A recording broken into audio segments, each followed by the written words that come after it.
إن الحق في مسألة التمذهب ما ذهب إليه كثير من المحققين من أنه يجوز للمسلم أن ينتسب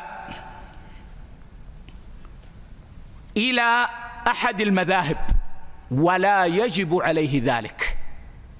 فيجوز للمسلم أن ينتسب إلى المذاهب المعروفة، إلى واحد من المذاهب المعروفة، جائز ولا عيب عليه ولا لوم عليه، لكن لا يجب عليه ذلك. فيجوز للمسلم أن ينتسب ويجوز للمسلم أن لا ينتسب. وأما التعصب لمذهب حتى يرد الحق من أجل المذهب فهذا حرام، لا يجوز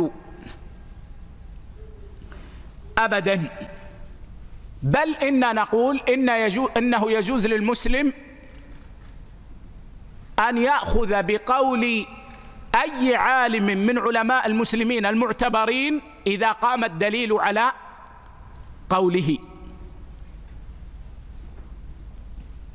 وأما إلزام الناس بمذهب معين لا يجوز الخروج عنه فهذا لا يجوز. وإيجاب الانتساب إلى مذهب معين لا يجوز، وإنما هو جائز ليس بواجب. ولا يجوز التعصب. لماذا؟ لأنه لم يدل دليل على الإيجاب، ولا يجوز إلزام الناس بشيء بدون دليل.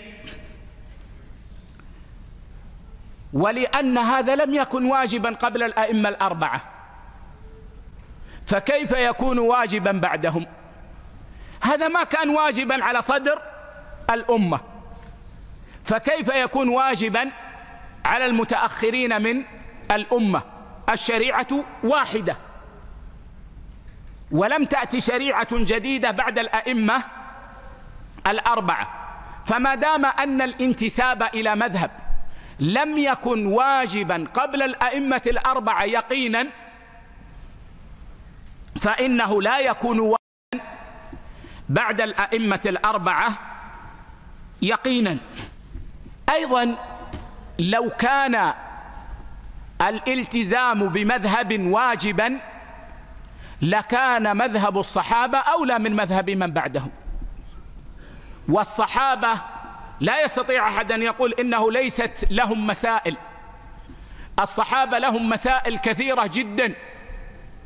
ومن قرأ فقط مصنف عبد الرزاق ومصنف ابن أبي شيبة وجد الثروة الفقهية الكبرى لصحابة رسول الله صلى الله عليه وسلم.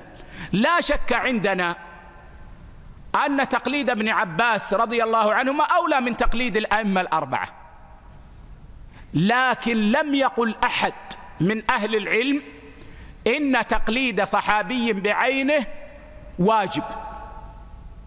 فمن باب أولى أن لا يكون تقليد من بعدهم ممن هم دونهم وإن كانوا من أهل الفضل والعلم والتقى واجبا.